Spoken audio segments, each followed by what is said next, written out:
je vous salue et profite de l'occasion pour vous exprimer toute ma satisfaction d'être parmi vous pour le démarrage de ce programme ô combien important pour la réalisation de l'agenda 2050 et politique, économique et sociale. Permettez-moi de réitérer mes vœux à l'endroit de la communauté chrétienne et de la communauté musulmane pour le carême et le ramadan qui, cette fois encore, sont célébrés dans la communion, puisqu'elles se chevauchent, nous donnant une nouvelle occasion de puiser dans nos intarissables richesses sociales et culturelles de partage, de prière et de communion. Mesdames, Messieurs, les membres de mon gouvernement et moi-même magnifions cette cérémonie qui consacre d'une part le lancement officiel du programme d'appui aux acteurs de l'économie sociale et solidaire et d'autre part le lancement des coopératives productives solidaires représentant de véritables leviers d'appui au développement des terroirs au Sénégal. Cette nouvelle ambition repose sur notre conviction forte que l'économie sociale et solidaire constitue une excellente opportunité de développer nos terroirs. Nous portons beaucoup d'espoir quant à la capacité de ce programme à impacter, et ce, de façon durable, les conditions de vie de nos concitoyens. Il faut le dire, dans les dynamiques modernes vers le développement endogène, l'économie sociale et solidaire s'est positionnée comme un puissant instrument de politique de transformation socio-économique. Et c'est pourquoi elle occupe une place de choix dans la stratégie nationale de développement 2025-2029. Parce que cette approche a fait des résultats dans le monde. Parce que les données de terrain et les retours d'expérience le montrent, nous savons que l'économie sociale et solidaire permet aux acteurs d'être suffisamment outillés pour être compétitifs en disposant de mécanismes internes comme externes qui favorisent la création de richesses par des emplois décents et durables. C'est la raison pour laquelle le gouvernement, par le truchement du ministère de la Microfinance et de l'Économie sociale et solidaire, que je félicite au passage, a mis en place le Progress qui vise la formalisation, l'encadrement, la structuration et l'appui technique et financier des acteurs de l'économie sociale et solidaire au fin de valoriser le potentiel économique des terroirs. Mesdames et messieurs, ce programme dont la vocation est la transformation inclusive va ainsi favoriser la création d'un écosystème propice au développement des micro ainsi que des moyennes entreprises qui poursuivent à la fois des objectifs économiques et sociaux. Dès lors, le Progress va permettre aux acteurs du circuit social et solidaire d'accéder durablement à des emplois décents, au marché et au financement dans le but d'inscrire leurs activités dans la durée. C'est pourquoi le programme a pour cible les groupements de femmes, les GIE agricoles, dans le processus de transformation, les petites et moyennes entreprises artisanales portées par les jeunes, les services, les exploitations familiales, les associations, les mutuelles, les sociétés coopératives et les entreprises sociales. Le Progress, bien sûr, tient compte des grandes vulnérabilités qui touchent certaines couches, particulièrement les jeunes et les femmes, et aura à cœur d'intégrer les dimensions sexo-spécifiques. Et je tiens à souligner qu'une très grande discrimination sera consacrée en faveur des personnes à mobilité réduite. C'est le moment de dire que le programme ciblera des zones prioritaires comme Kolda, Louga, Sédhiou, Saint-Louis, Kédougou, Matam, Tambacounda et Ziguinchor, afin de matérialiser l'équité territoriale dans les politiques publiques déclinées dans la vision 2050. Nous croyons fermement au potentiel de changement des critères de développement durable, donc respectueux de l'environnement inclusif. Le deuxième point de mon propos, mesdames, messieurs, concerne les coopératives productives, puisqu'il y a le Progress lui-même qui est le programme, mais il y a également les coopératives. mais cette fois-ci, il s'agit des coopératives productives solidaires, dont la mise en place sera accompagnée d'un package d'appui pour la structuration, en leur permettant de bénéficier d'agréments d'acteurs d'entreprises sociales et solidaires. La professionnalisation et la labellisation, avec le concours des ministères en charge de la formation professionnelle, de la famille, de l'artisanat, de l'agriculture, de la pêche, de l'élevage, de l'industrie et du commerce, conformément à la convention signée DID et entreprises sociales et solidaires pour assurer la pré-industrialisation. En plus des éléments, le package comprend la mise en réseau et la pérennisation à travers les 4 boutiques de l'ESS, sources technologiques, Uniproduction et Témoin, l'appui au financement géré par le Pacte pour l'inclusion financière universelle.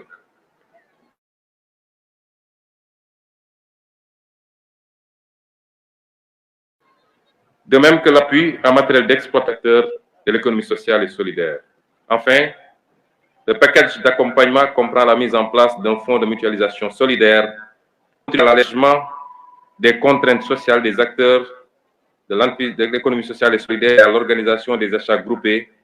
à travers un système de centrale d'achat qui sera un moyen de contourner les spéculations et de stabiliser les prix. Ainsi, l'objectif sera de faire de sorte que chaque ménage ou le maximum de personnes soient membres d'une coopérative. Il faut aussi relever que le dispositif mis en place sera accompagné par le Fonds d'appui à l'économie sociale et solidaire en termes de formation et d'accompagnement matériel. Je terminerai par exprimer notre profonde gratitude à tous ceux qui ont rendu possible ce programme. Au premier chef, je pense à l'important appui du gouvernement italien. Madame l'ambassadrice, je vous transmets ici les sincères remerciements de son Excellence, le président Bassirou Diomaye Diakhar Faye, pour votre appui, qui est un appui capital et qui permettra d'impulser un changement d'échelle dans la production locale, de créer des circuits d'innovation, d'impacter la vie de millions de personnes qui ne demandent qu'une activité qui pourrait changer le cours de leur vie. mbokk yi ñu ngi leen di nuyu di leen siyaare di leen gërëm ci tertu bi nga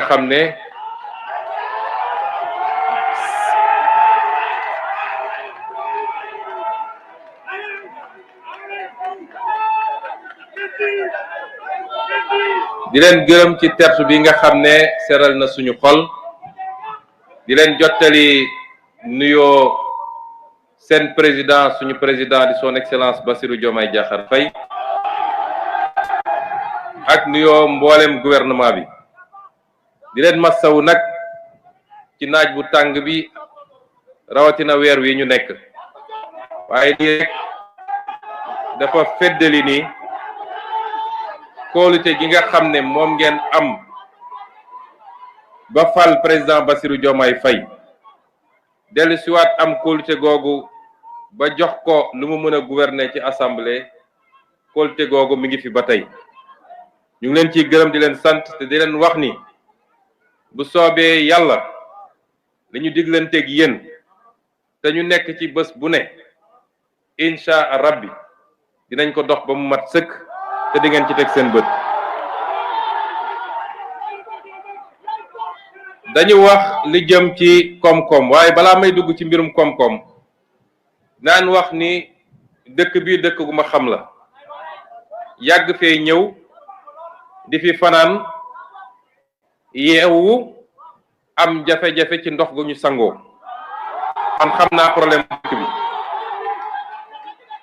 xam nañ it ne jafe-jafe yooyu moom ngeen di dund bés bu ne moo tax bi ñu yegsee ñun dañu ne réew boo koy defar da ngay commencer ci cappaandaw ba réew kenn du ko dëbb daaxe réew kenn du ko bricoler réew kenn du ko lijjanti réew dañ koy tabax kuy tabax nag da ngay door ci fondation suñu waxee fondation nag mooy bu dëgër këcc ndax mën nga paraxee ab fondation daal di teg say brique waaye bu ñu doxee tuuti bâtiment bi weng wala mu nërmelu. loolu lañu fekk fii ci Sénégal ndax yéen ñëpp yéen a ngi seetaan li xew ci réew mi. gis ngeen ni bi ñu càmbaree ba noppi lañu gis ak lañ leen waxoon ñoom wute na loolu. looloo andi jafe-jafe yi ñu fekk ci réew mi. ñu ne loolu nag faw ñu dabu ko. ak jafe-jafe yi nu mu tar faw ñu dabu ko. dabu nag mooy li jiitu ci yitu sénégalais yi. mooy nañu am ndox bu doy. bu ñu naan bu ñu sangoo bu ñu fóotee waaye bu ñu bayee. mooy nañu am courant ba fu ñu waay féete ci Sénégal mën a taal lampam mën a charger téléphone am te du ko jéggaani. mooy nañu faju ci paj bu baax ak njëg gu yomb. mooy dund gi na wàññeeku ba ñëpp yëg ko. ak yu mel noonu li tubaab di wax les services sociaux de base. moo tax fii ci Koumpentoum xam nañ seeni problème ñu ngi ci andi ay saafara ci lu gaaw. ci programme bi nga xam ne lancé naa ko temps yële Touré Koumpentoum am na ci wàllam. ma limal leen ci lu tuuti rek mooy système complet li ñuy wax forage multivillage ak château d'eau bi nga xam ne ñu ngi koy waaj a commencé fële ci commune de Payar. waaye ñu ngi ko war a tabax ci village bi nga xam ne moom la ñuy woowee village u Rexay. am na it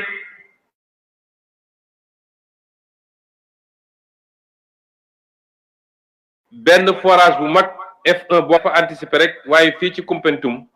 ci lu dul yàgg léegi di ngeen gis tabax fi ñaareelu forage boobu muy wax nga xam ne war naa mën a régler problème mu ndoxu Koumpentoum. am na forage renforcement bi nga xam ne ñoo ngi koy tabax dëkk bi ñuy wax Lofé ci commune de Koutiagaye. am na château d'eau bi ñu war a def Fass Ndimbelaan commune de Bamba Thialène. am na château d'eau bi nga xam ne ñi ngi ko war a def ci dëkk bu ñuy wax Kaba commune de Kahen. am na château d'eau bi nga xam ne ñi ngi ko war a def ci Sam Ngayeen ci commune de Bamba Thialène. am na forage bu ànd ak château d'eau bi nga xam ne moom la ñu war a def ci commune de Bamba Thialène. ñu teg ci ni ci li ñuy wooyee phase 2 projet de mobilisation des Jeux de Niandia Bolon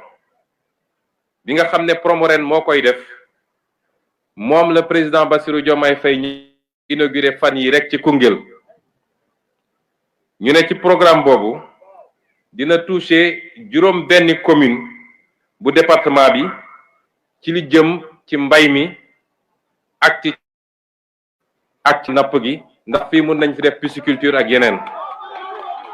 xam ngeen département de Koumpentoum département la boo xam ne capacité am ak potentiel bi fi nekk néew na mu am ci département Sénégal. loolu moo waroon ci année 70 yi président Senghor bi mu gisee ni bassin arachidier bi fi amoon ak sécheresse bi amoon ci année 70 yi bassin arachidier bi ak appauvrissement des sols dafa mel ni mi ngi essoufflé wu ci la ne dem ci li ñuy tuddee les terres neuves ndax suuf si fi nekk nangu na bari na ñu ne kon nañu fexe ba convaincre ay population ñii jóge booru Diourbel ñii jóge booru Bambey ñii jóge booru feneen ak feneen ñooñu la ñu ne nañu ñëw occuper terres yi ñu jàppale leen pour ñu liggéey rawatina ci mbay mi. lii problème bi rek mooy dañoo yeggaliwuloon liggéey boobu nit ñi ñëw nañu ñi ngi fi ba léegi waaye liñ leen waroon a gunge ci aménager terres yi def forage yi andi ndox mi loolu moo fi manqué woon. loolu nag le président Bassirou Diomaye Faye fas yéene en tout cas jox ndigal sama gouvernement pour ñu liggéey ci ba am ci résultat yoo xam ne naam ñu ngi koy def pour waa département Koumpentoum waaye ñu ngi koy def it pour Sénégal ndax liñ fi war a liggéey bu meññee li mu war a meññee Sénégal yépp a ciy gis boppam parce que autosuffisance lañu bëgg a am. ma yokk ci ni am na ay dëkk yoo xam ne fi mu ne nii am nañu ay problème équipement ak forage wala forage yu nga xam ne dafa panne dëkk bu mel ni Lombul Makaan defe naa ñi ngi jël pompe bi fi mu toll nii pour changer ko dëkk bi ñuy wax Njàmbur Koundiaw Souaré ak Ndungu Siin ñoom ñëpp ñu ngi ministre de l'hydraulique mi ngi ciy taxaw pour ñu régler problème yooyu ci ni mu gën a gaawee te gëm naa ni ci diir bu gàtt ndox dina fa am ba mat sëkk incha allah lii nag dama ko wax rek ndax li ñu lancé fii tey dañ ko fi lancé rek symboliquement waaye programme boo xam ne Sénégal yépp la concerné dama ne réew kenn du ko dëbadaaxe dañ koy tabax booy tabax réew nag lay tabax réew dëgg-dëgg mooy koom nag tekkiwul nga dem leb xaalis bu bari ne maa ngi tabax ay immeuble Dakar maa ngi tabax ay stade koom mooy boo utee xaalis muy liy jóge ci réew mi ci seen lempo gi ngeen di fay wala li ngay dem lebi wala li ñu lay dimbalee nga yóbbu ko fu ñuy defee production mooy bay mooy càmm mooy napp ak lépp lu niroog loolu foofu ngay yóbbu alal gi daal di def nag luy désenclaver zone yooyu ba lañ fa meññal mën koo transformer foofu wala ñu mën koo yóbbu facilement mu dem ci yeneen dëkk yi loolu mooy suñu gis-gis loolu mooy suñu programme waaye programme boobu pour mu doxit il faut ñu organiser nit ñi ci liggéey loolu mooy économie sociale et solidaire économie sociale et solidaire li ko wuteeg économie tout court mooy soo jëlee économie ñu ko foofu nit ñi lañ ciy ut mooy jiital nu may fexe ba am bénéfice bu mag a mag ki lay abal xaalis yitteem mooy nu muy def ba fayeku la teg ci taux d'intérêt bu rëy ki nga xam ne moo lay ñëw jox matériel nu muy def mooy yitteem mooy nu muy def ba teg ci marge bu rëy parce que moom poosam la xalaat waaye soo ci yokkee social et solidaire mooy li ko njëkk a jóg mooy solidarité ñu fexe ba nit ñi rawatina ñi nga xam ne ñoom la yàlla nattu ñu gën a ndóol ci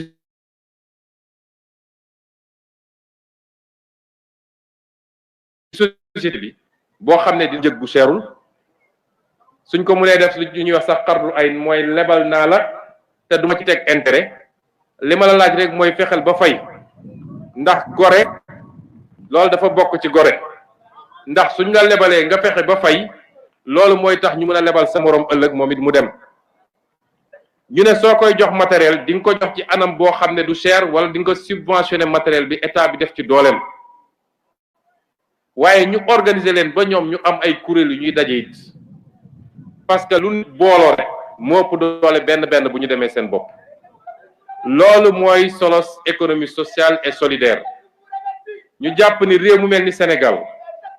nga xam ne dafa am ñaar yi nga xam ne problème la dafa am lu ñuy wax pauvreté mooy ndóol waaye dafa am lu ñuy wax extrême pauvreté mooy ndóol gu tara ñu ne lenn rek moo mën a tax nga jëlee nit ki ci ndóol gu tara andi ko ci ndóol ba ëllëg nga mën a ko jëlee ko ci ndóol yóbbu ko ci classe moyenne mu mën a yor boppam mooy économie sociale et solidaire loolu moo tax nag président Bassirou Diomaye bi mu toogee ne jox naa économie sociale et solidaire importance boo xam ne faw rek ma def ko ministère à part loolu mooy docteur Alioune Dione mii ñu ko dénk moom ak équipe am ñu ciy def liggéey bu mucc ayib kon la ñu bëgg wax ak yéen mooy réew li koy defar bokk na ci ay njiit yu am gis-gis seen loxo set ñu bëgg réew ma waaye faw ñu am askan bu leen gunge faw ñu bokk gis-gis bi ak askan wi faw rek ñu xam ni dañuy teg brique après brique li ci am solo mooy tey ñu ngi ci 2025 bu ñu demee ba 2027 ñun ñëpp ñu dajewaat fii Koumpentoum ñu xayma lan lañu jot a def ci jéego loo xam ne waa Koumpentoum gis nañ ko waaye du loo xam ne bés bu nekk ngay xëy ne tey programme Koumpentoum yëpp sotti loolu États-Unis sax mënu ko ci réewum waxuma laa keneen kon ñun nañu bokk gis-gis bi mooy lii ñu leen tegal ci programme de développement te lii dafa nekk ci économie sociale et solidaire benn pàcc la ci coopérative yi dañoo bañ ba mbay mi nga xam ne dañ ko jox cër gu am solo dañ koo jagleel moom it benn secrétaire d'État boo xam ne moom coopérative kese lay liggéey loolu lan lay yombal mooy tey soo ñëwoon Koumpentoum andi fi matériel agricole nga ñëw jox ko ay benn peut-être andi nga 100 matériel agricole ñi fi bay ay junni lañ nga jël 100 personnes jox leen matériel bi ñoom mënuñu ko entretenir mënuñu koo yor niñ ko war a yoree bu paanee mënuñu ko dépanner léeg-léeg sax ñu jaay ko wala ñu sàkkal ko pexe ñu ne boo amoon coopérative boo dajalee coopérative yi ñu def fi benn plateforme boo xam ne moom la ñuy jël ne matériel agricole bi ñu andi yëpp pour département bi teg nañ ko ci plateforme bi coopérative bu ne exprimer besoin dañ naan bés sànga coopérative bi yóbbul matériel agricole bi ñu defal leen seen liggéey te état bi mooy yor entretien matériel bi mooy def carburant bi loolu dina doon dimbal ci mbaykat yi noonu lañ koy defee ci sàmmkat yi noonu lañ koy defee ci nappkat yi moo tax ñu ne suñu géej gi dootuñu ko tayle ba contrat moon suñu digganteeg ñi ko doon exploité ba mu jeexee dañ ne renouveler wuñ ko parce que dañoo bëgg jën gi des ci biir réew mi kon lii mooy économie sociale et solidaire ñu ciy félicité bu baax monsieur le ministre Alioune Dione di leen gërëm bu baax ci seen tertu di gërëm it gouvernement italien bi nga xam ne ñooñu ci jàppale mais ñu ci doole ñun ñëpp ñu ànd takk soobal ba ñu seen bopp ci jub ci jubal ak ci jubbanti asalaamaaleykum. Merci. Donc ku nekk fi nga toogoon nga toog fa.